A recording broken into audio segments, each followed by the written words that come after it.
Bom dia a todos. Eu queria começar agradecendo enormemente o convite, né, feito por Bia e pelos demais organizadores do terceiro Wake.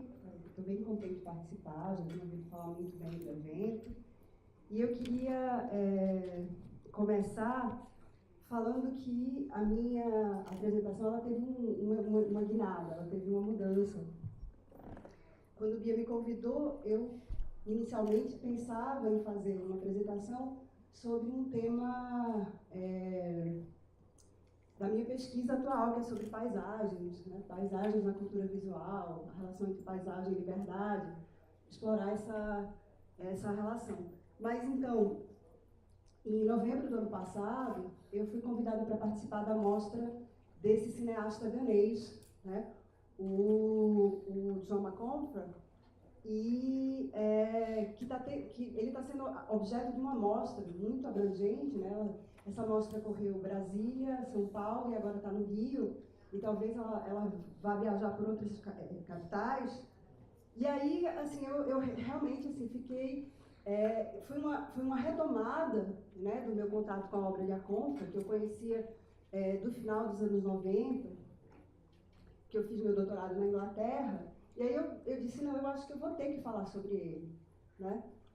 Não só porque essa retomada do contato com a obra de Aconfa me fez pensar várias questões relativas ao meu próprio projeto de pesquisa, sobretudo a partir de um filme que eu vou falar para vocês sobre ele, vou analisar assim, brevemente, né, que é As Nove Musas, mas também com relação a questões candentes, né, da teoria cultural. Né? Esse trabalho me fez voltar para um marco teórico que eu, de certo modo, tinha abandonado, ou melhor, me afastado um pouco.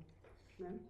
Outra coisa, aí eu queria, por isso, né, por essa retomada de contato com a obra de Aconfa, eu queria agradecer os organizadores da mostra, né, Lucas Murari, Rodrigo Sombra, e uma participante do debate lá em Brasília, a professora Kênia Freitas.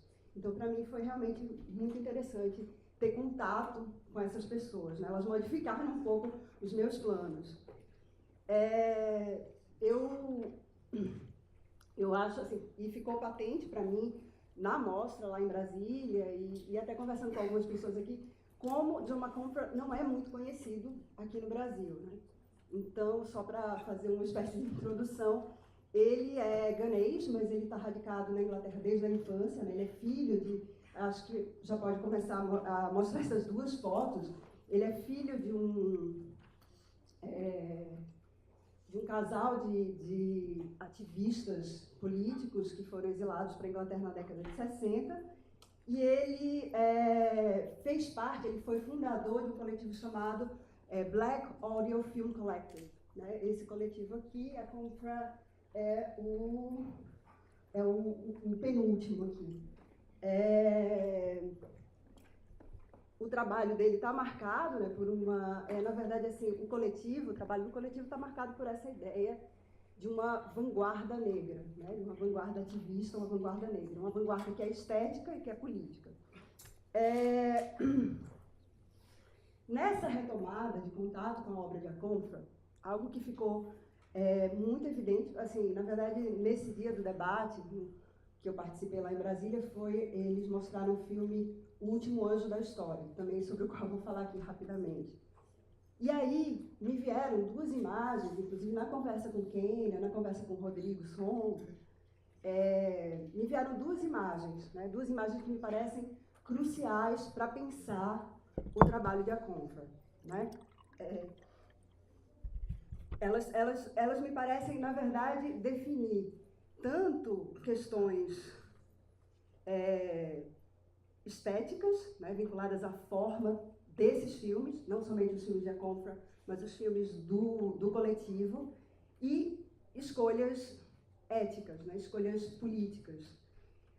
A primeira imagem, ela diz respeito ao deus, o deus romano das mudanças, né, Jano, ou Janus, que pode ser mostrado agora também. Né? Eu escolhi duas imagens que é representado normalmente, Gabi,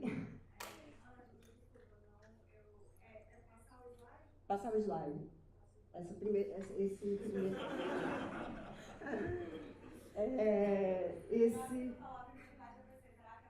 Não é o primeiro filme, primeiro trecho, não. Então, são essas duas imagens que me ficaram na cabeça, né? Pensar o trabalho desse coletivo a partir dessa imagem desse deus romano que tem duas faces, uma voltada para trás, outra para frente.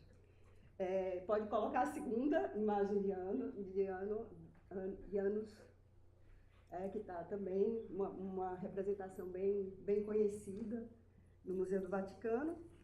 E a segunda imagem, né, ou seja, essa ideia do para frente e para trás, é a imagem, é o anjo de, pode colocar a terceira, é o anjo de Pauclet, né, essa que foi, na verdade eu vou ler uma citação super conhecida,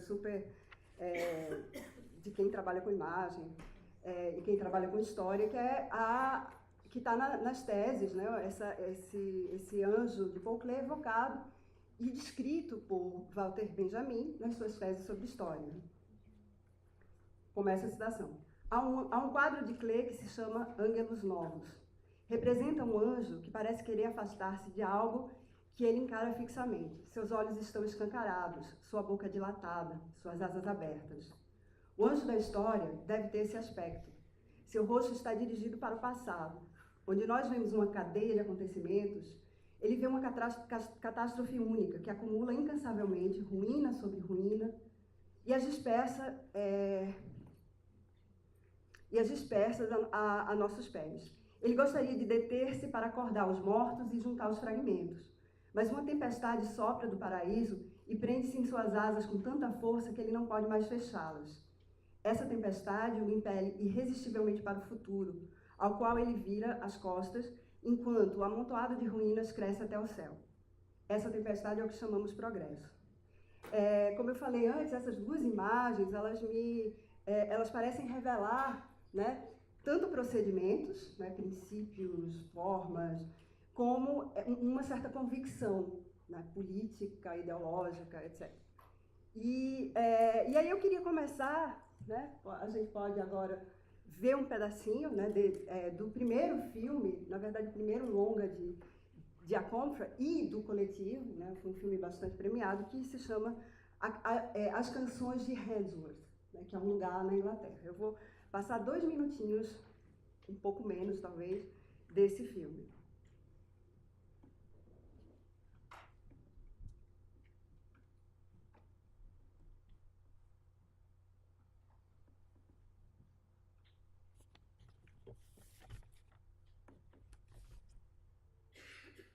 The Knights of Karuba Cocktails and Karuba Sour, their secret pregnancies, your wet nursing and me nappy washing. It's about time we have our own child, our own Master George Hammond Banner Bond.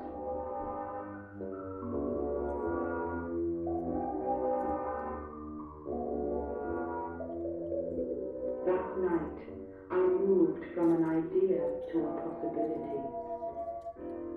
I was born in a moment of innocence. Mr. Michel, what's your assessment of what was the cause of the riots here? Well, you're asking a $1 million question. Something does seem to have gone seriously wrong somewhere down the line, doesn't it? Well, again, you're asking me very serious questions. I think, as I said, there was a day before, but it was a very nice atmosphere. I was there, I was watching people enjoying themselves. And suddenly something has come up. It must be some serious cause. Why it has happened? It's completely mystery to the police, to everybody.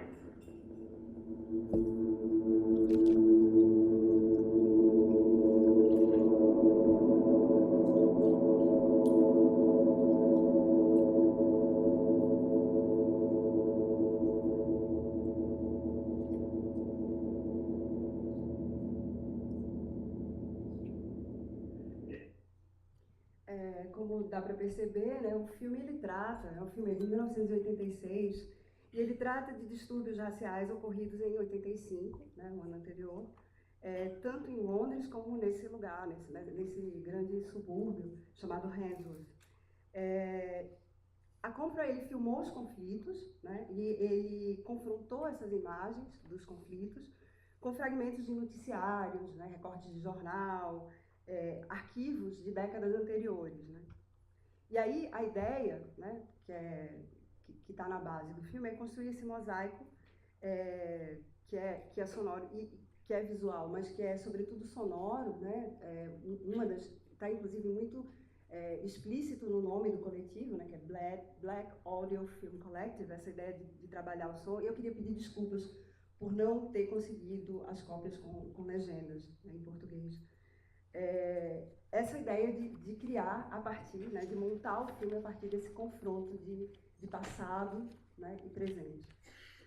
E criando essa ideia, uma ideia de futuro, uma imagem do futuro. Na verdade, eu tenho uma impressão, né, de que essa imagem do Janus, né, do deus das transições, né, esse deus romano das transições, ele vai aparecer no discurso do próprio coletivo, especialmente nos textos de Aconfra, ele vai remeter a isso. E aí tem uma citação do Aconfra, onde ele vai falar sobre esse início, né, como é que era, o que foi essa prática do coletivo, que era, citação, né, nós estávamos interessados em dizer algo novo, porém, devido ao nosso interesse pelo antigo, havia um escopo e uma percepção necessariamente históricas naquilo que fazíamos. E, nesse sentido, a obra era muito mais que um projeto híbrido, nem drama, nem documentário, nem filme ou obra de arte, nem história ou ensaio, nem fato nem ficção. Era uma prática situada sempre em algum lugar entre a história e uma série de contramitologias. Eu vou voltar também a essa ideia da contramitologia. Como vocês veem, tem uma relação muito direta, né, com a apresentação da Amaranta e essa ideia, né, de um trabalho que confronta, né, uma mitologia e uma imagem, né, uma imagem de raça, de migração, de diáspora, enfim. Ou seja, esse filme, Handsworth, as canções de Handsworth, sobretudo, né, um relato, né, uma condensação dessa experiência diaspórica, sobre o contato entre mundos, né, sobre a interpenetração entre experiência migratória, a busca pela liberdade no exílio e, ao mesmo tempo, essa necessidade de se integrar, né, ou seja, essa necessidade de fazer parte. E aí eu vou tomar uma citação de um momento de um dos filmes que não é as canções de Handsworth, mas que eu acho que tem uma citação que eu acho que ela tem muito peso, né, nesse filme e em todo o trabalho, que é essa ideia de um dos imigrantes, é um filme de arquivo, né, um filme da década de 60, em qual um dos migrantes fala, né, você se fixa, né, you get settled and then you too become part of the strangeness. Vou falar um pouco sobre essa estranheza, ou seja, você se fixa, então você também se torna parte dessa estranheza. E eu acho que é um pouco essa sensação que esses migrantes tiveram. Vou falar também um pouco mais sobre isso depois. Mas eu acho que esse método, né, esse confronto entre presente e passado, e esse lançar, né, esse olhar para o futuro, sobretudo essa ideia de uma abertura interpretativa, que tem a ver com o conceito de identidade que também a Amaranta apresentou um pouco antes. A Compra, ele se interessa por dar a ver a diáspora, por colocá-la sob um olhar prismático, né, ou, como a Amaranta também falou anteriormente, sob rasura, né. A Compra fala do conceito de identidade a partir de fantasmagorias, né? Ele ele vai falar, outra citação dele, né, ele fala assim, que gostaria de abordar, a partir do filme, dos filmes, a questão do fantasmagórico, ou aquilo que, em termos de memória, Derrida chama de espectrologia. Contudo, para fazê-lo, ele precisa levá-los por um breve desvio.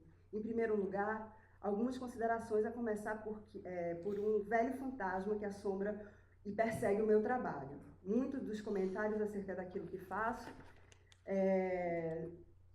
tende a ser colocado em uma categoria misteriosa chamada política de identidade.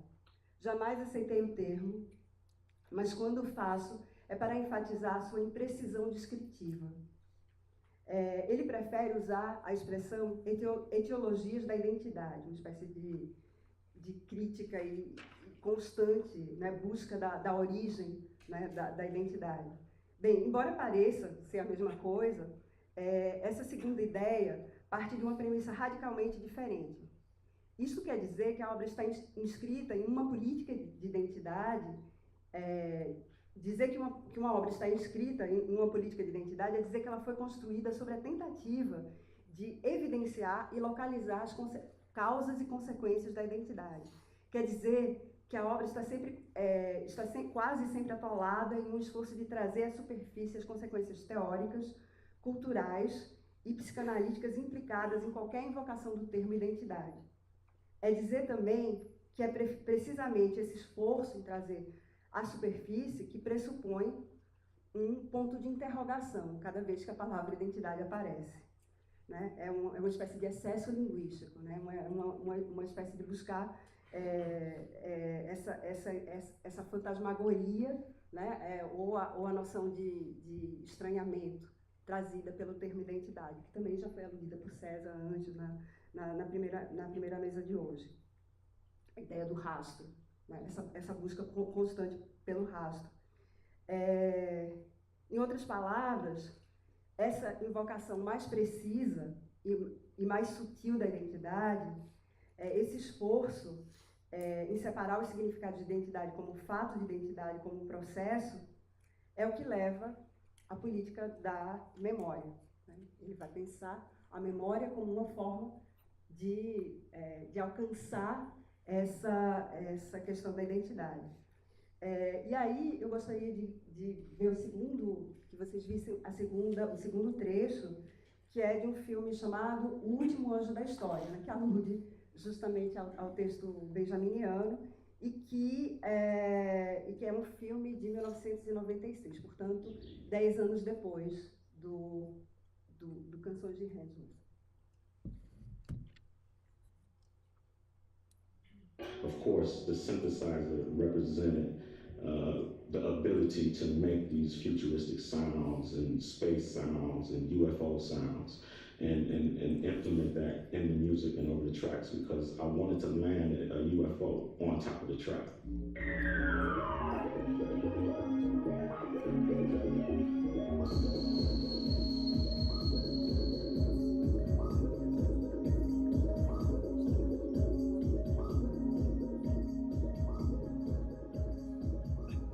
The connection between the architects of Afrofuturism, between Sun Ra, Lee Perry and George Clinton, and between techno and jungle later on in the 80s and the 90s, is simply that they hold nothing in common with the common idea of black music, which is that it belongs to the street or to the stage.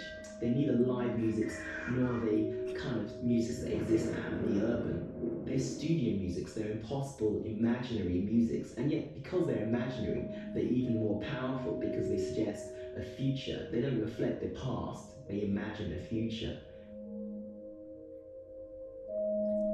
Bom, eu fui avisada de que eu tenho somente 10 minutos, então eu vou realmente correr aqui. Eu queria falar bem rapidamente sobre esse filme, embora ele seja um ponto fulcral, assim, acho, da obra de Akonfa, inclusive de uma certa maior visibilidade que ele teve, porque, como vocês viram, ele é um documentário musical, né, e também ele alude à questão afrofuturista, né. Eu vou aproveitar, já que eu tenho pouco tempo, para recomendar o catálogo da mostra de Aconfra e o texto de Kênia Freitas sobre esse filme, né, que é um texto, eu ia fazer uma alusão mais direta, mas só mencionar rapidamente como esse filme ele vai radicalizar aquela ideia benjaminiana do anjo da história, né? Essa ideia da ruína, pensar a ruína como base para lançar ideias para o futuro. E essa ideia tem esse personagem, né, o personagem que aparece primeiro, que na verdade o filme é um docudrama, digamos assim, onde tem esse ladrão de dados, né, essa figura que sai roubando essas ruínas e juntando para pensar uma nova história ou algo parecido. Uma coisa que me pareceu particularmente interessante em relação a esse filme é o fato de que o próprio filme, já na década de 90, ele já era uma espécie de ruína, né? Como se, vocês viram, é um documentário de certo modo até tradicional, né? Com as talking heads, com essas imagens mais ou menos convencionais, as pessoas falando sobre... uma espécie, uma mistura meio bizarra de History Channel com videoarte. Então, eu acho que é muito interessante, né, pensar que também nessas bases, né, nos princípios do coletivo, estava essa ideia de um estranhamento. Mesmo que o estranhamento fosse meio que suscitado por uma espécie de obsolescência visual. Bom, então eu passaria para o terceiro trecho, né, que talvez seja o mais importante, por isso que eu não vou me furtar de falar sobre ele. Embora eu talvez peça para parar um pouco antes. Então, esse filme se chama As Nove Musas, e ele foi uma das razões de eu ter mudado o tema para esse colóquio, né? Realmente ele me impactou muito. E como os outros filmes, os filmes anteriores, mas assim, principalmente como o Canções de Handel, esse filme também é sobre a migração, né? E, de novo, as imagens de arquivo elas são confrontadas com imagens contemporâneas, né, de figuras fantasmagóricas, né? Na verdade, assim, são imagens de arquivo, elas são entremeadas por essas imagens dessas figuras desses casacos coloridos, né, no inverno extremo do Alasca. E o título deriva das 9 musas, né? Então cada sessão, o filme, na verdade, uma coleção de vinhetas, nas quais você vai ter a musa da história, a musa da música, da comédia, etc. E outro elemento estrutural importante desse filme, né, além dessa combinação de imagens e sons, né, sons do presente, sons do passado, na verdade, assim, ele também é inspirado em gravações de livros, de audiolivros, né? Então você vai ter clássicos da literatura ocidental, né, do tipo Paraíso Perdido, de Milton, ou A Divina Comédia, ou peças de Shakespeare, poemas de Dylan Thomas, poemas de Emily Dickinson, coisas modernas e coisas antigas. E ele vai fazer essa mistura, né? Essa mistura que, de certo modo, provocou um certo incômodo, né, na crítica, né, por às vezes considerar demasiadamente ambicioso ou pretensioso, e às vezes por fugir um pouco, né, quer dizer, vários críticos falavam um pouco desse desvio da questão racial, do problema, mas ele, na verdade, assim, o que me parece, né, que esse filme ele serviu para dar forma ao que o teórico Paul Gilroy chamou de melancolia pós-colonial. Ele, na verdade, o livro de Paul Gilroy ele se refere àqueles migrantes dos anos 50, caribenhos, afro-caribenhos, que foram para a Inglaterra e formaram essa geração chamada Windrush, né, que era um navio que levou essas pessoas lá para a Inglaterra. E aí, na verdade, assim, o que é interessante dessa imagem, dessa mise-en-scène gélida, como o próprio Aconfra, é que, de certo modo, né, quer dizer, você tem a paisagem, né, e essas figuras na paisagem são esses homens sem rosto, com parcas coloridos, inertes, que encarna uma espécie de corolário poético de como a Inglaterra pode ter parecido a esses migrantes, uma espécie de alegoria, né, de imagem, imagem muito forte, né, do filme. Na verdade, eu acho que é a imagem que é essa ideia de que a Inglaterra era esse lugar muito frio, muito solitário e muito branco. E aí, assim, o próprio Acomfrey ele vai falar, né, sobre essa ideia de que ele entrevistou muita gente e que todas as pessoas falavam, independente da época do ano que elas chegavam, elas diziam, que lugar frio, que lugar frio. E aí eu fico pensando, né, na verdade eu tinha mais um filme, eu acho que eu não tenho muito mais tempo, né, Camila, tenho um tempinho para falar do último filme, porque na verdade assim, dá então, né? Mas assim, eu queria falar sobre essa ideia do projeto por trás do coletivo, né, e das obras de Acomfrey especificamente, essa ideia de articular, né, algo que desafia o clichê das imagens sobre migração, né, que é na verdade assim, ele tem uma fala dele que diz que geralmente os migrantes eles eram filmados em relação aos debates sobre crime ou problemas sociais. Então, eles eram fixados na memória oficial como uma espécie de encargo, né? Encargo para a nação britânica. Né? Então, na verdade, assim, ele procura ver nessas imagens, né? Ele procura desfixar essas imagens, né? Procura fazer com que essas imagens sejam vistas na própria malha do cotidiano, ou seja, essa mulher caribenha que está na frente da fábrica, provavelmente ela está pensando sobre o que ela vai comer no jantar, né? Ou sobre o namorado. Ela não está pensando sobre ser um problema social para a Grã-Bretanha. Então, eu acho que isso está por trás do projeto.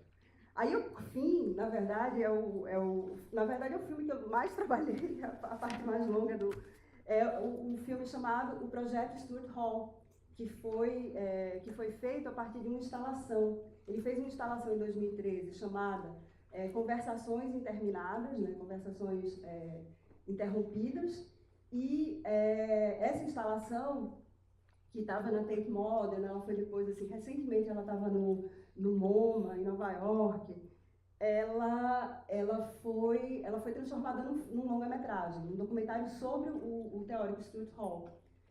Também, esse foi um filme que eu tinha trabalhado antes e que revi agora para a mostra e que, de fato, né, um filme que ele vai condensar talvez de modo mais articulado esses princípios do coletivo e o princípio do trabalho de Acomfrey, que é essa ideia do estranhamento, né? Esse desafio ao clichê da imagem do migrante, da imagem do negro, na verdade não só do negro, né? Essa ideia de questionar, de rasurar a identidade.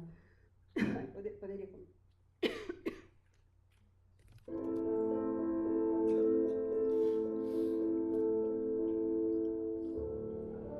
I lived through the most exquisitely differentiated class and color system in the world. I was 3 shades darker than my family, and it's the first social fact I knew about myself. I've run away from that throughout my entire existence, really, before I came to England. I came to England with enormous positive feelings, but then we discovered something quite different. This is the house where my father was born. Our family was part English, part African, part Portuguese Jew, even some say a little East Indian. This one is the... My Aunt Jerry was a teacher then, and incredibly, she's still a teacher today.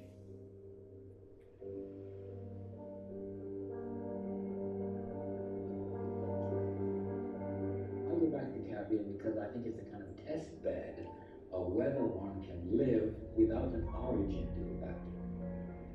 I can't go back to any one origin. I'd have to go back to 5. And I think increasingly that is a word experience.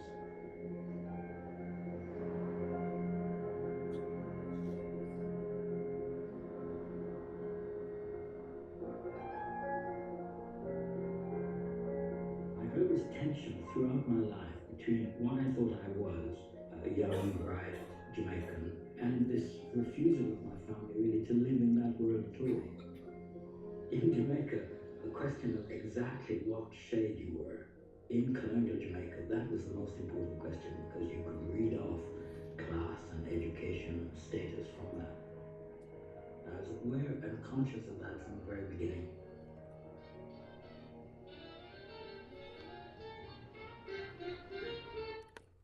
Bom, eu teria várias coisas a falar sobre o filme, inclusive sobre como a música incide na própria estrutura, a música de Miles Davis, mas eu vou terminar, eu prometo que eu vou terminar rápido, mas assim, lendo esse trechinho final do meu texto, que é sobre o filme, né? Ao mesmo tempo em que opta por fazer uma biografia, a Contra escapa das suas constrições, porque Hall é um médium que incorpora a história, atravessada de memórias e reminiscências pessoais. Ele é um organizador desse projeto, né? A ideia, porque me parece que a ideia o filme se chama o Projeto Stuart Hall, e isso me parece ser revelador do próprio trabalho de A Contra, né? A ideia de um projeto em curso, né? Algo que não acabou, algo que é uma conversação sem fim. Ele é um organizador desse projeto, que é muito mais do que sua figura individual. Tinha uma citação de A Contra. Né? A ideia de ser um espião narrativo, né? A Contra fala que Stuart Hall seria um espião narrativo da segunda metade do século XX, né? Um espião narrativo desse processo diaspórico. A ideia de ser um espião narrativo, afinal, prosperou de vários modos. Na tessitura do filme, que funciona como uma máquina do tempo descontrolada, indo e voltando no tempo, revelando camadas sonoras e visuais do século XX, com iguais medidas de delicadeza, brutalidade, ímpeto e contemplação. O filme acabou se tornando crucial para apreciar não somente a trajetória da vida de Stuart Hall e sua centralidade na transformação do pensamento sobre cultura, e não só na Grã-Bretanha, eu acho que é bem evidente isso, como também no mundo, mas talvez principalmente para compreender o papel da identidade negra na cultura britânica, a importância do olhar multicultural e pensar esse projeto como algo que está permanentemente em curso, né? E que me parece que é essa ideia da obra do coletivo. Obrigada.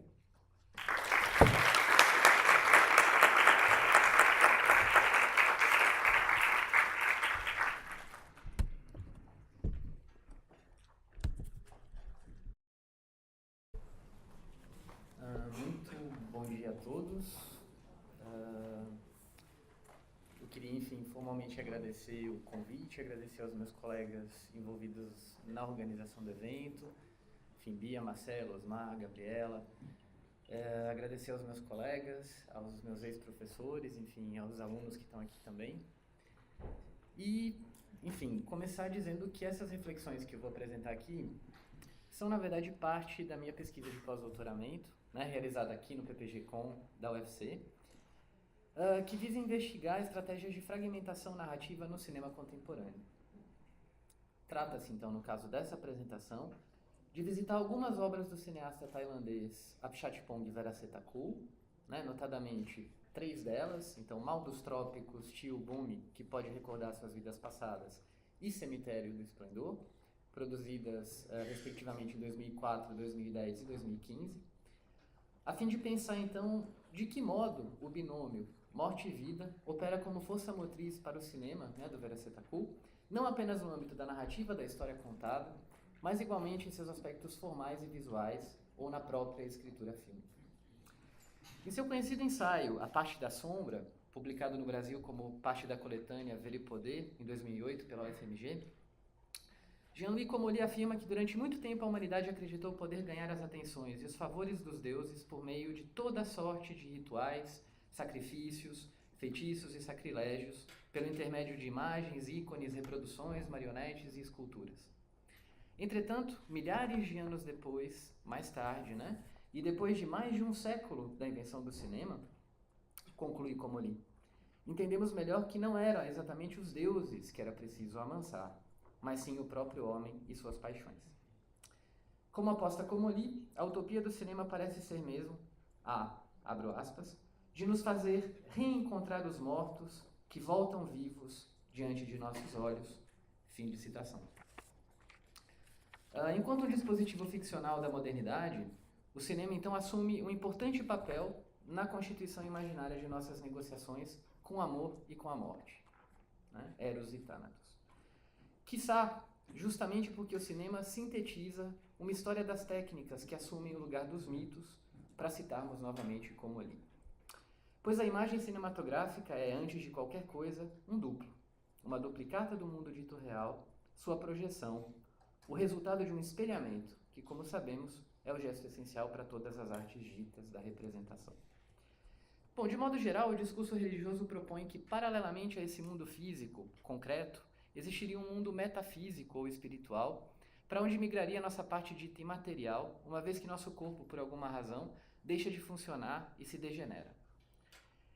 A figura do duplo desponta, então, nesse sentido, como símbolo da imortalidade da alma, de uma possível continuidade do ser após a morte.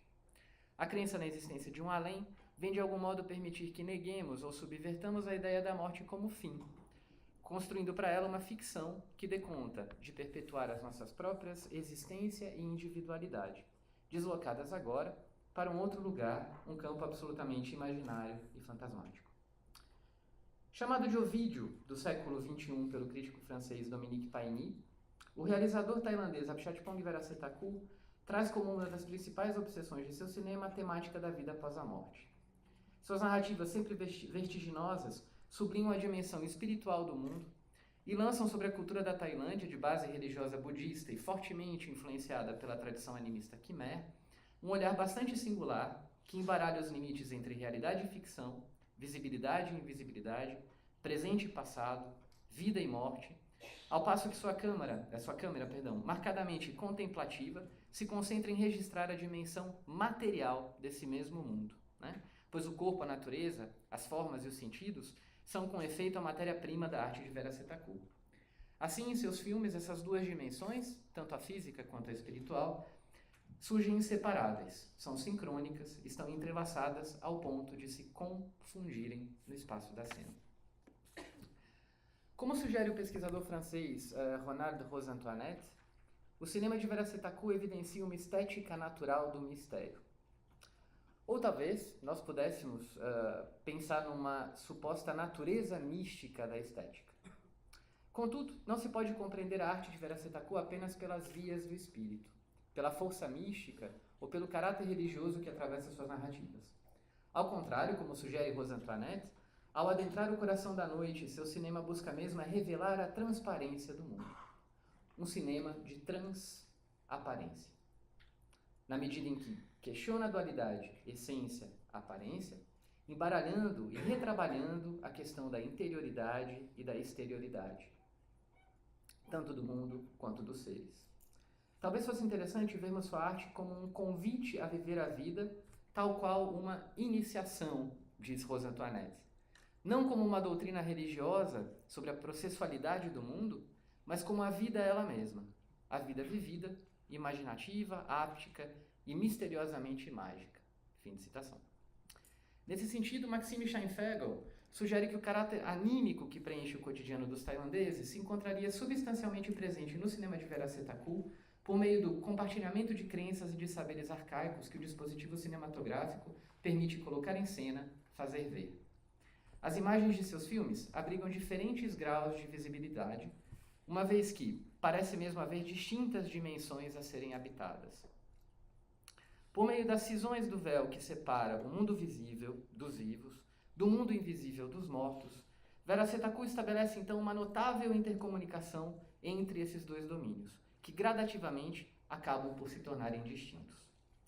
Abro aspas, algo de sombra perfura o visível e o desfaz. Fecho aspas.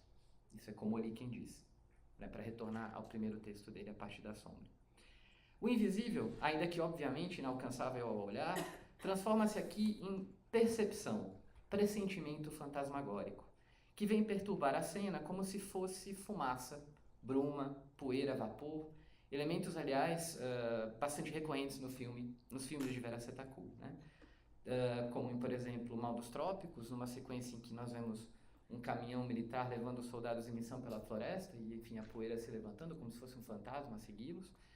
Ou uma segunda cena, enfim, Cemitério do Esplendor, um filme mais recente, na sequência final, em que a personagem de Gengira, hipnotizada, assiste uma pelada entre os meninos que jogam em meio a um canteiro de obras. Né? E, de novo, a poeira que se levanta faz a gente pensar nessas fantasmagorias.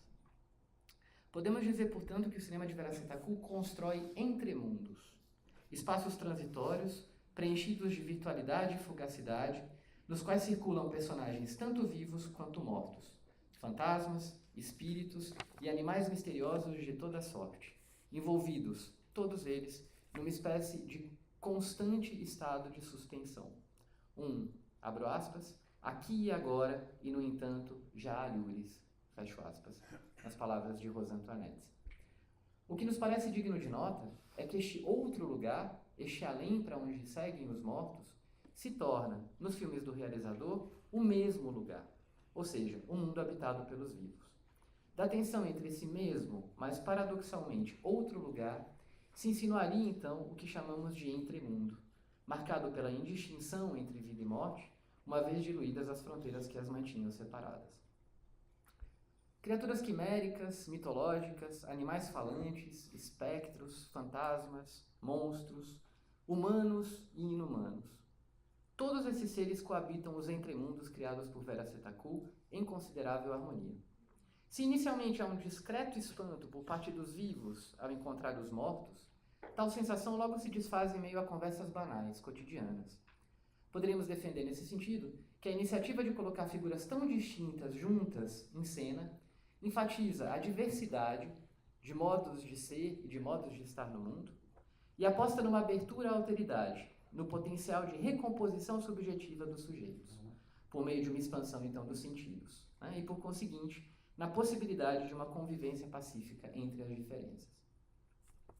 Como explica a pesquisadora suíça Nathalie Boehler, esses entes estranhos, né, essas figuras todas, em especial a figura do fantasma, têm ocupado no contexto do cinema asiático um papel relevante no que tange às representações de um período pré-colonial ou pré-moderno, traduzindo uma inadequação ao modo de Estado e de sociedade impostos pelo avanço do capitalismo. Tais figuras borram os limites da temporalidade cronológica e surgem em cena como vetores da memória e do trauma social. Ao confrontá-las como figuras radicais de alteridade, formas de vida que ainda resistem, insistem ou sobrevivem, para nos lembrarmos aqui dos vagalumes de Pasolini, né, e de Didi Huberman, Véra-Setaku se ataca à política repressora do governo tailandês, enfatizando o entrecruzamento entre a história do mundo e aquela de seus fantasmas e criaturas sobrenaturais.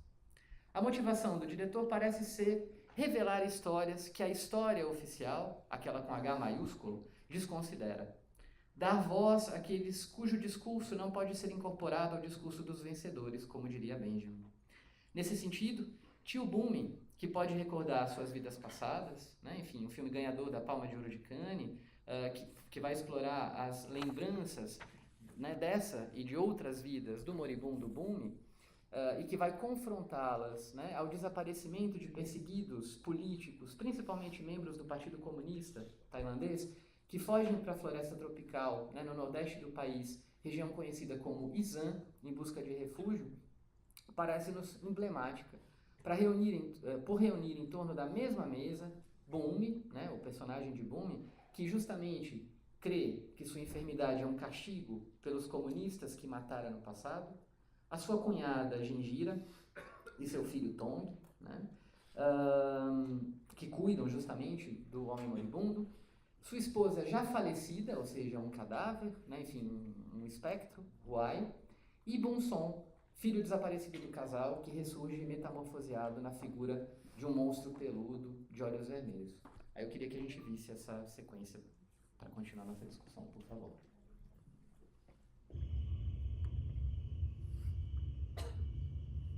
พอก่อนนี้แม่เล่นผีแล้วพวกเขากับพากันย้ายถิ่นฐานไปทางทิศเหนือพูนข้ามแม่น้ำไปถึงตอนนั้นก็เรื่องเล่าทางลูกหมดแล้ว อ้ายคันเบิ่งจังคนนอกยังข่อยนะเจ้าควรสิดีใจเด้ที่เห็นสองคนนี้กลับมาดีใจตัวเนาะดีใจที่ไหนกันเฮ็ดจังได๋กันนะ กินข้าวมาอย่างครับ น้องพ่อไม่ต้องเขาเลยลูกละ ทรงเดี๋ยวพอเสียวหยังให้ตัวเบิ่ง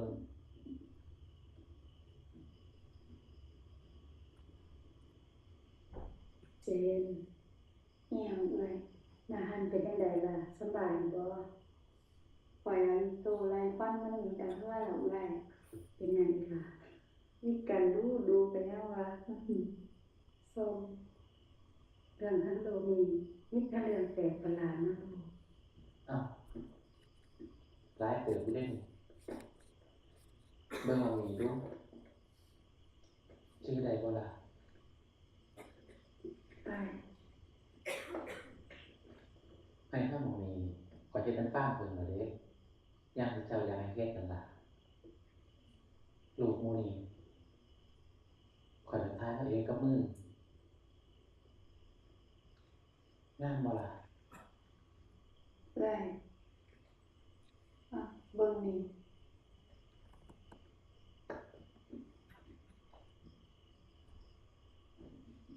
หน้าสดเลย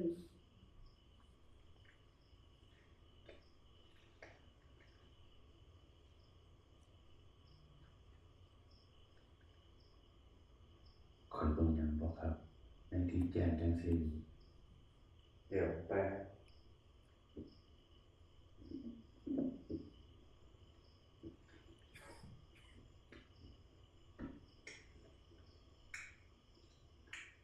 Pode parar a câmera, por favor. Não é nada. Na sequência em questão, o realizador evita qualquer movimento subjetivo de câmera, mas sua composição parece sublinhar a existência de uma espécie de fora de campo intradiegético, ou seja, uma zona de metamorfose, uma camada sensível que se cola ao filme, sem contornos precisos, que estabelece o contato entre o primeiro plano, onde ocorre a situação dramática, e a escuridão mais absoluta, que por sua vez parece operar como profundidade de campo invisível. Dessa área imprecisa, das sombras que marcam a floresta tropical, emergem então os fantasmas, os monstros, os seres híbridos e misteriosos que povoam os filmes de Veracetacu. Não é por acaso que o realizador toma a região do Isan como cenário para a maioria de seus filmes.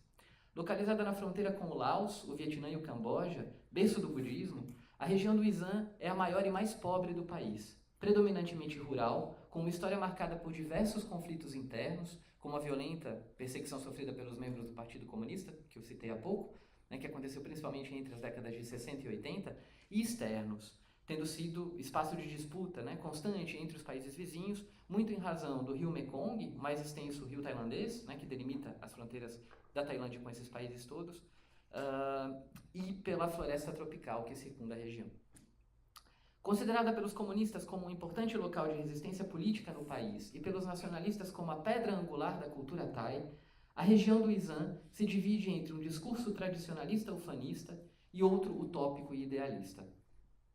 Nesse lugar, onde as memórias são reprimidas, justamente vai abrigar o homem que paradoxalmente se lembra de tudo, de todas as suas vidas, ou seja, Bumi. É justamente em Konkan, a capital do Isan, em companhia de seus pais médicos sanitaristas, o que talvez possa explicar a obsessão de Veracetacu com os hospitais e as personagens doentes, que reaparecem nos seus filmes o tempo todo, que o realizador passa boa parte de sua infância e de sua adolescência.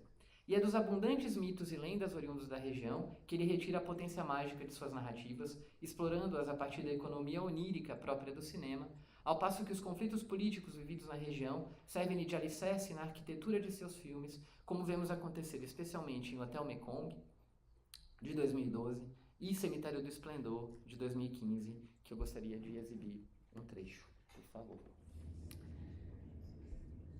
Dito de maneira breve, então, o filme conta a história de Gengira, uma senhora de meia-idade que se torna voluntária de um hospital militar instalado provisoriamente no prédio de uma escola desativada e que acaba se aproximando de um dos pacientes, um jovem militar do sul, chamado Ichi, sem familiares próximos, que, como dezenas de outros soldados da região, é acometido por um mal súbito e misterioso que o faz cair em um sono profundo, do qual desperta de tempos em tempos para, de forma inesperada, adormecer novamente. Em suas idas ao hospital, Jane se afeiçoa a It, né, ao ponto de considerá-lo um filho, passando a visitá-lo todos os dias para lhe fazer massagens e velar seu sono enquanto aguarda seu próximo despertar. Entre os voluntários que ali trabalham, Jane conhece também Kang, uma jovem médium, né, que também vende cosméticos e é suspeita de ser agente do FBI, e que consegue entrar nos sonhos dos soldados e os auxilia na comunicação com suas famílias. Essa sequência específica revela o gesto denunciatório de Veracetacu, exatamente, em mostrar, né, por meio de uma série de longos planos, indivíduos anônimos, sem teto, dormindo nas ruas de Konkan, ao relento. Essas imagens surgem logo após a sequência da sala de cinema, quase vazia, né, onde a gente vê It e Gengira sentados de costas, enquanto na tela entrecortada vê-se o trailer de um filme B, cuja protagonista, uma espécie de mutante zumbi, uma morta-viva, sai debaixo da terra com seus longos braços que se transformam em tentáculos. Note-se ainda que no momento exato em que teria o início, né, na sala escura, a execução do hino nacional tailandês, que é um costume no país desde a intervenção militar de 1932, Veracetacu então interrompe a cena, né, com um corte seco, para justamente fazer ver as imagens habitadas pelos indivíduos em situação de rua que se revezam às tomadas dos soldados adormecidos no hospital improvisado, né, iluminados pelas luzes coloridas das lâmpadas curativas, o que nos remete, enfim, a uma instalação, né, quase, e dos ventiladores de teto a girar. Lembremos ainda que Cemitério do Esplendor foi produzido em 2014, período em que a Tailândia sofre um novo golpe de Estado, organizado dessa vez pelas Forças Armadas Reais, lideradas pelo general Chan Ocha, que toma o poder em razão de uma série de casos de corrupção envolvendo o governo eleito democraticamente e da severa crise econômica enfrentada pelo país. Veracetacu parece assim sugerir que o sono perpétuo que assoma os soldados no filme toca em igual medida toda a população tailandesa, inerte e apática, adormecida, frente ao golpe sofrido. E aqui eu diria que qualquer semelhança com o nosso momento histórico não é uma mera coincidência. A sequência seguinte, né, ainda dessa parte, a gente vai ver lá daqui a pouquinho, nos coloca junto à saída da sala de cinema, um multiplex, né, localizado num shopping center da cidade. Essa é a cena, né? Num plano aberto, a câmera focaliza duas escadas rolantes, uma que desce, a outra que sobe. Por entre as inúmeras pessoas que circulam pelo mesmo espaço e que tomam a escada em descida, vemos Gengira, em seu andar hesitante, seguida de dois homens que carregam It, o soldado, vítima de mais um ataque repentino de sono. De longe, a câmera se move para seguir os dois personagens, mas acaba perdendo-os de vista em meio às escadas e ao fosso que se abre entre elas. Uma vertiginosa imagem então se forma diante de nossos olhos, provocada justamente pelo movimento das escadas e pela angulação desenhada pelo seu vai e vem, né, compondo então um quadro que nos remete a um dos desenhos de Escher ou ainda a Descida aos Infernos, tal como descrita por Dante Alighieri. A esse plano vertiginoso se justapõe outra imagem que aos poucos, em transição, né, com a primeira imagem, ganha a cena, vindo novamente mostrar os soldados adormecidos no quarto iluminado do Hospital Escola e sublinhando o caráter de duplicidade, né? Enfim, esse duplo que assombra os filmes, né, de Veracetacu.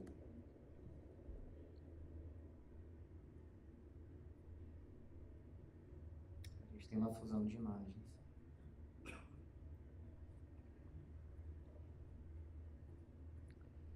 Com efeito, Veracetacu produz um tipo bastante particular de cinema, né, que vai explorar então uma dimensão muito mais sensorial que racional, que vai inserir os corpos filmados num, abro aspas, espaço-tempo concebido como duração e experiência, ou seja, como desencadeador de afetos, fecho aspas. E essa é uma citação do nosso colega Erli Vieira Júnior. A gente pode parar a câmera, por favor. Os planos geralmente são lentos e extensos, o ritmo avança também sem pressa e a câmera sempre contemplativa, ora se coloca muito próxima, ora muito distante dos corpos que filma. É como se o realizador, dedicando-se a registrar a dimensão mais material dos corpos, apanhados na banalidade também mais ordinária da vida cotidiana, né, em dias de comer, defecar, em meio a uma ereção, ou dormindo, trabalhando, né? É como então, é como se esse gesto, né, encontrasse, por meio de uma insistência do olhar, da expansão ou da suspensão do tempo inscrito nos planos, a potência sensorial de sua arte, impressa sem dúvidas na forma singular de ver, de registrar o mundo, de transformá-lo em imagem, uma imagem sempre marcada pela inquietude e pelo estranhamento, zona intermediária onde nada é fixo, mas ao contrário tudo é mutável e inconstante. Assim abre-se a possibilidade de vermos em cada plano construído pelo cineasta o concreto e o abstrato, a matéria e sua representação, revelando por conseguinte uma relação bastante mais intricada entre o visível e o invisível, identidade e alteridade, entre a vida e a morte, entre a natureza e a cultura, entre o real e a fantasia. Uma relação que vai além da antinomia, entendendo que cada uma dessas noções é atravessada mutuamente pela outra, e que suas fronteiras parecem muito mais fluidas e permeáveis no universo de seu cinema do que aquelas construídas e defendidas pelo racionalismo cartesiano.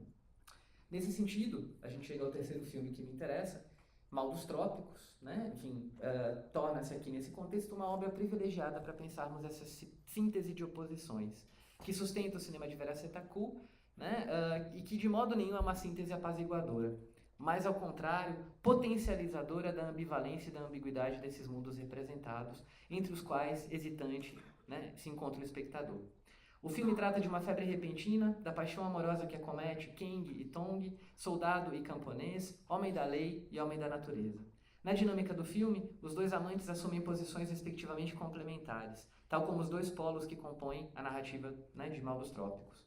É como se a carga de erotismo que alimenta a relação vivida entre os rapazes na primeira parte do filme, um tanto desdramatizada e desnarrativa, né, mostrando o ir e vir de Kang e Tong por entre a cidade e a floresta, tocasse então um limite insuportável, rompendo a própria estrutura narrativa, né, para revelar uma metáfora estendida do filme, que coloca em cena a mesma história, agora através de um regime expressamente mitológico, no qual o camponês se transforma em xamã, que por sua vez se metamorfoseia em um tigre, né?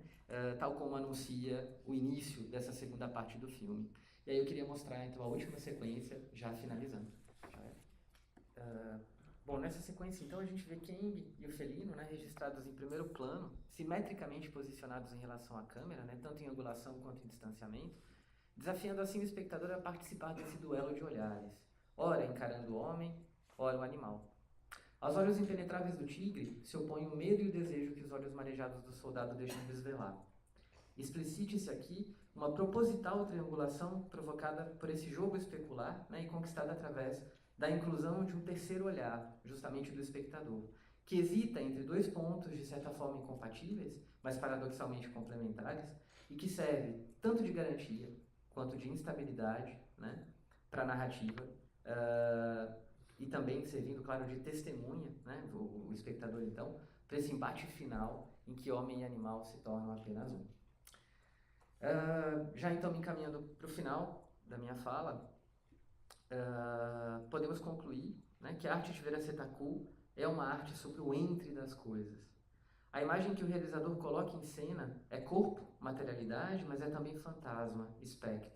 Ela opera como uma espécie de elo entre os dois mundos. É interessante notar que seus fantasmas sobrevivem, atravessam e costuram, por assim dizer, seus trabalhos, uns aos outros, né? Como o tio Bumi, por exemplo, que já tinha sido mencionado por Kang em Mal dos Trópicos, e que vai ser personagem de uma videoinstalação antes de se tornar personagem do longa-metragem que a gente acabou de ver um pedaço, né, do tio Bumi, ou ainda pensando em Gengira, que sai de tio Bumi, passa pelo Hotel Mekong, onde ela também é personagem, e reaparece como protagonista de Cemitério do Esplendor. Isso permite, então, que pensemos os filmes de Vera Setaku como uma constelação, e reafirma seu desejo em filmar aquilo que dura, que persiste, que resiste, sublinhando o caráter político de suas obras. O olhar do artista sobre o mundo e sobre as coisas, diz Maurice Blanchot, não deve sua potência a uma visada teórica da consciência, mas sim ao fascínio da morte que o assombra. Se, como supõe Montaigne, meditar, né, sobre a morte é meditar sobre a liberdade, no caso do Vera Setaku, filmar sobre a morte, né, podia ser essa metáfora, é porque a morte permite que o nada se reverta na possibilidade de qualquer coisa. A presença da morte e dos mortos no contexto do cinema de Veerasethaku serve mesmo para celebrar a vida. A mágica, o mistério e o extraordinário são partie prenante do cotidiano, da banalidade, da trivialidade, do dia a dia, da vida ordinária. O duplo do mundo é também mundo, nos diz Veerasethaku. Assim, em um momento em que a história do cinema parece já ter cartografado exaustivamente todas as distinções possíveis entre uma narrativa clássica e outra moderna, né? Enfim, alguns filmes e diretores contemporâneos, e entre eles, sem dúvida, está Veerasethaku, estabelecem um tipo de desafio original, elaborando outras formas de relação entre imagem cinematográfica e experiência do espectador, que ganha, como tentamos mostrar aqui brevemente, né? Um novo fôlego e um renovado vigor. Muito obrigado.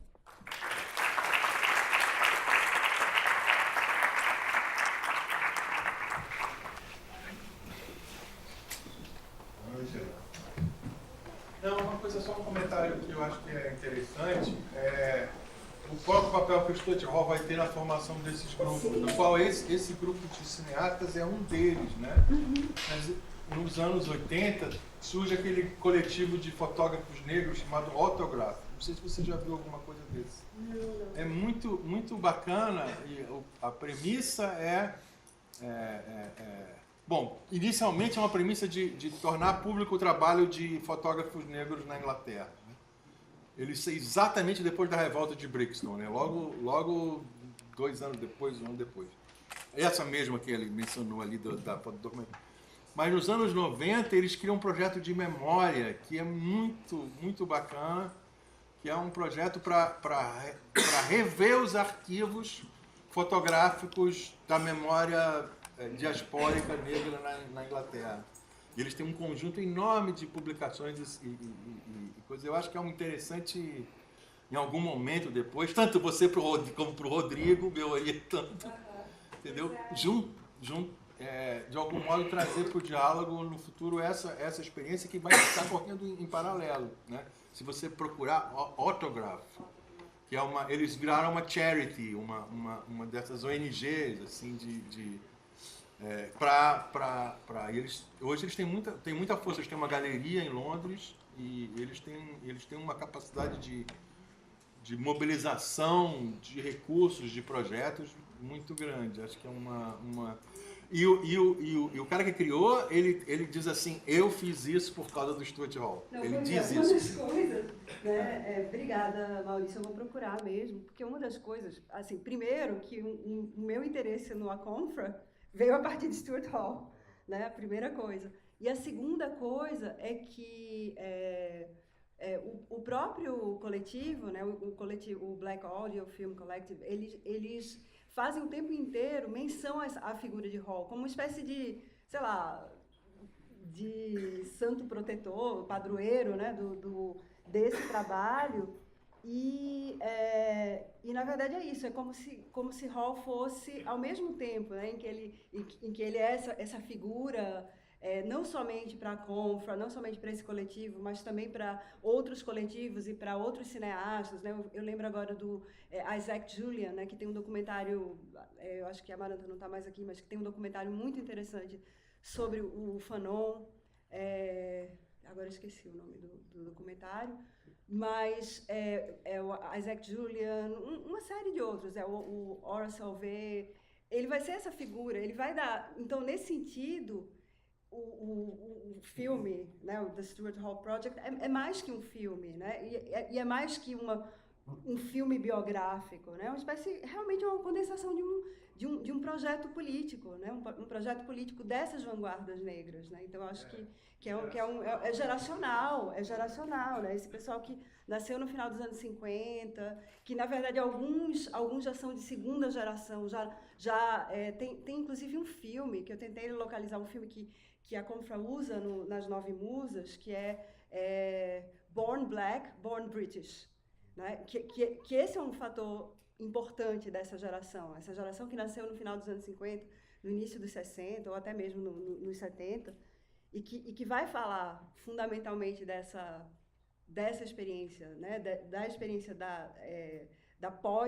dessa melancolia pós-colonial ou pós-diáspora.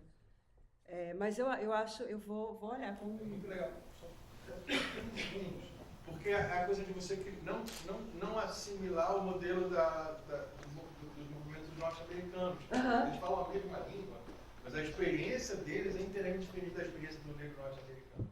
E teve uma coisa também interessante que está no trabalho que eu acabei que é justamente isso, que quando os trabalhos de Acomfra começaram a ficar conhecidos, né, no circuito, os afro-americanos disseram: o que esse pessoal está falando? Né? O que é isso? Assim, e o próprio Acomfra falando dessa tentativa, dessa ideia de colocar sob rasura a ideia de identidade, de que ele estava interessado.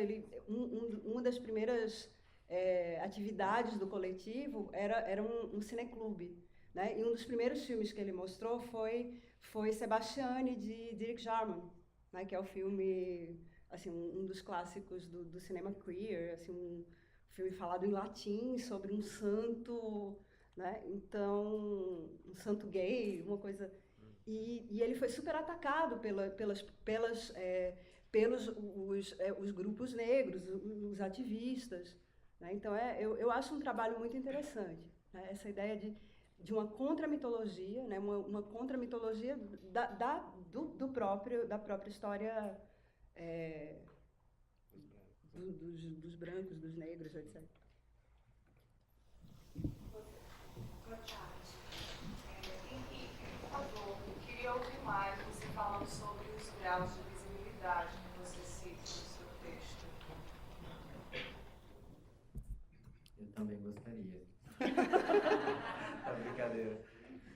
Então, na verdade, o que me parece surpreendente no cinema do Vera Setaku é pensar que, enfim, claro, o fantasma, o espectro, né, enfim, esses seres inumanos ou não mais humanos, né, enfim, ou mortos, é até difícil da gente categorizar, enfim, de que categoria a gente fala, mas eles habitam o invisível, né, mas vêm se manifestar enquanto visível, enquanto visibilidade nos filmes, né, do Vera Setaku. E me parece que, para além disso, há um movimento, ou seja, a escritura fílmica do próprio Vera Setaku parece insistir na existência de uma outra camada, né, que habita a imagem, como, por exemplo, se a gente pegar essa última sequência, onde a gente vê essa passagem do rosto do soldado para a cara do tigre, e de repente entrecortada por um plano, enfim, uma sequência onde você tem uma série de imagens de árvores, né, e os sons da floresta tropical, e o vento, né, que movimenta aquelas árvores. Enfim, me parece que ali há uma insistência do olhar da câmera de buscar algo, né, que não é exatamente visível, mas que pode ser de algum modo, que é sensível de algum modo, né, para a gente não falar de pressentir, mas enfim, há essa ideia de um pressentimento por trás dessa insistência da câmera em filmar, enfim, em quebrar esse ritmo que a gente está acostumado, né, de um cinema que conta histórias, enfim, de um cinema ficcional, né, dessa sequencialidade. Enfim, não é isso que interessa ao Vera Setaku. Então, ele brinca o tempo todo com enfim, esses dois mundos, né, essas duas possibilidades de se coabitar o mundo. E daí vem, então, essa ideia da gente pensar o visível e o invisível de uma forma mais complexa, né, não apenas, enfim, invisível aquilo que eu não vejo, né, mas pensando numa visibilidade áptica mesmo, enfim, algo que vai além do olhar, né, que vai além daquilo que me é dado a ver. Enfim, são divagações. Obrigado, Marina. Dá para mais. Na linha da pergunta aqui do comentário do Maurício, está tendo agora em São Paulo a Mostra Internacional do Teatro. E tem uma das peças da Selina Thompson, que se chama Sal. E ela é justamente dessa novíssima geração, ela é nascida de 85, é bem jovem. E é uma peça onde ela se auto-encena narrando uma viagem de redescoberta que ela fez para a África e para a Jamaica e voltando para a Inglaterra. Então é bem interessante. Ela, filha de emigrados do Caribe, ela vai buscar essas origens. Se bem que ela está o tempo todo falando o que eu estou fazendo agora, se não me engano, é para Gana, um porto de onde saiu muitos dos escravos que foram para o Brasil, para o Caribe, para os Estados Unidos. Ela fala, é como você achar que está voltando para o tempo passado, mas você não tem nada a ver com esse lugar, ela se sente totalmente não identificada com aquele espaço. Né? Tem todo um problema que ela vai de navio e na viagem ela se sente totalmente hostilizada pela tripulação italiana. Ela fala que eles são arquirracistas. E ela fazendo essa viagem de descoberta e o tempo todo tendo contato então com essa história, né, da violência. Se chama Sal, a peça, e eu acho que tem na internet, não sei. E o nome dela é Celina Thompson. É uma peça extremamente interessante, cheio de metáforas, assim, ou alegorias. Ela está o tempo todo com um martelo quebrando pedra, enquanto ela está... Inclusive o pessoal do teatro, eles entram, todo mundo com óculos desses de construção para não pegar fragmento no olho. É uma coisa muito corpórea, muito performática, mas extremamente interessante. E eu acho que o percurso que ela faz, né, na fala dela é muito legal. Para pensar, talvez, uma geração depois, né? Disso que você está analisando. Esses aí ainda estão mais longe, né, dessa ideia da melancolia pós-colonial. E aí eu também, você falou nisso, eu estou super curiosa para ver a última bom, eu acho que é a última ou a penúltima instalação de Aconfra, que se chama Alto de Fé, onde ele vai ligar essas questões da migração com a religião. Né? Que se chama em português Alto de Fé. Eu acho que ele vai... Eu estou super curiosa, assim... Eu acho que que Vanina e Alessandra viram recentemente, elas ficaram muito bem impressionadas.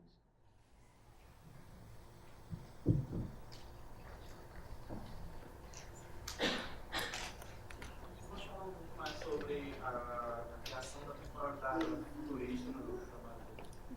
Pois é, essa ideia futurista, ela está mais presente naquele segundo filme, né, que eu falei, que é o Último Anjo da História, né, que vai justamente aludir à questão conceitual do afrofuturismo, né, que é aquela, na verdade, uma espécie de corrente estética, né, que surge principalmente nos quadrinhos, na literatura, na música. Né. No filme, ele vai falar, sobretudo, de alguns músicos, mas sobretudo de George Clinton, daquele disco Mothership,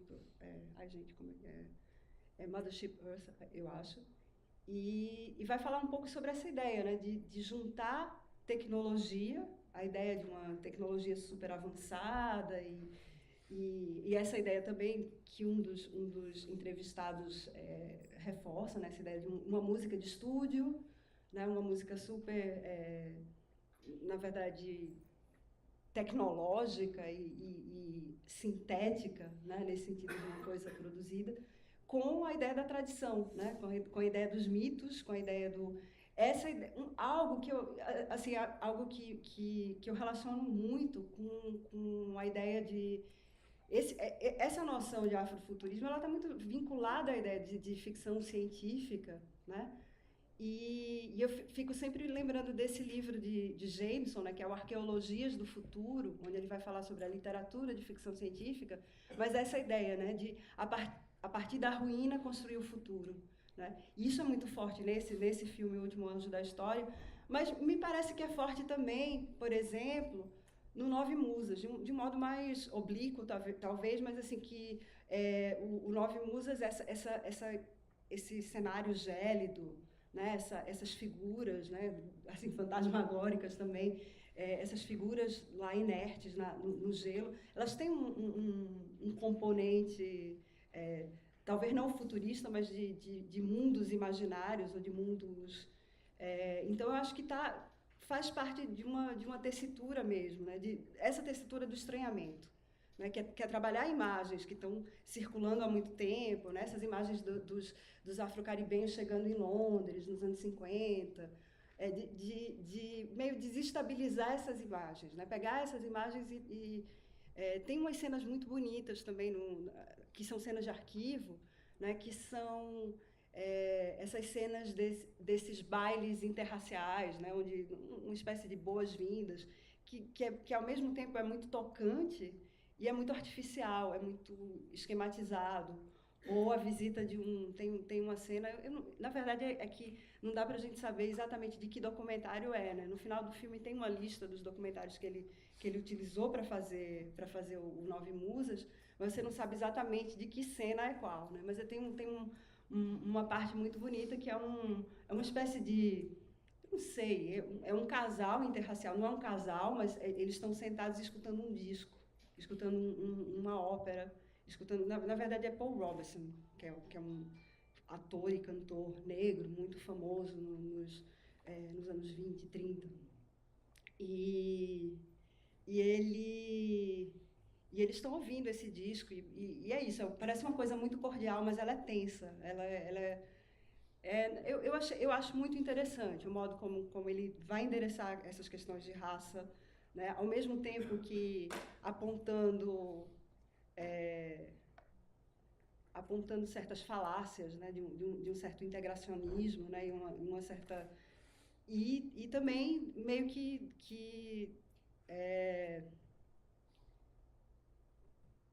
assim, também inserindo cenas, por exemplo, das pichações que ocorriam, que ocorrem até hoje, mas que ocorriam de forma muito frequente na Grã-Bretanha, né, que era Keep Britain White, né, mantenha a Grã-Bretanha branca.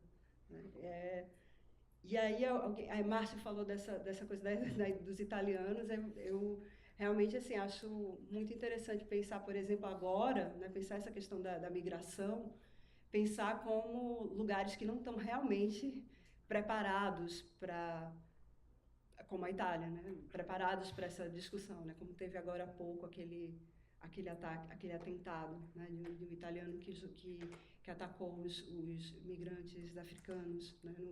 Acho que no sul, né? Da Itália. Assim, tem países que depois de tanto tempo ainda não sequer chegaram, né, a uma assimilação, por mais falsa que seja, mas chegaram a isso, né, nem conseguiram chegar a isso. Vaguei um pouco agora.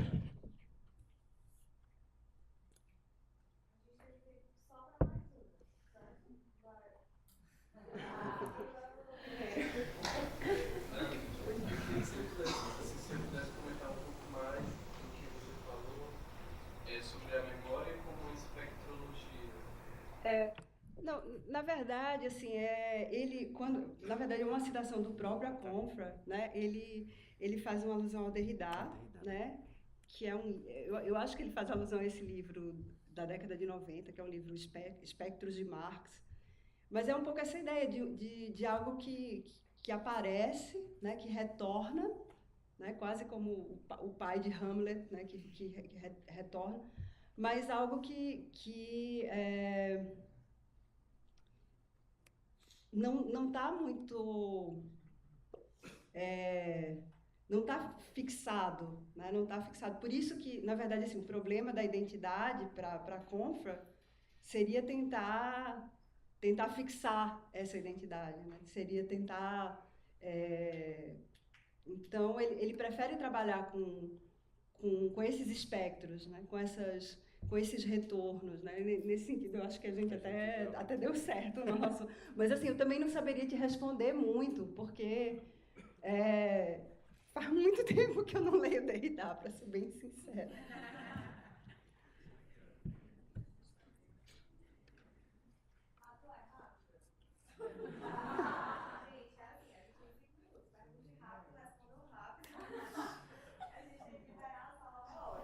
Eu queria perguntar também se tem outros realizadores que você incorpora nessa pesquisa sobre fragmentação narrativa, estabelece alguma comparação com os filmes do Richard Cohn, seja de modo geral, ou nessa parte específica de elemento fabulativo e mítico, com relação ao real?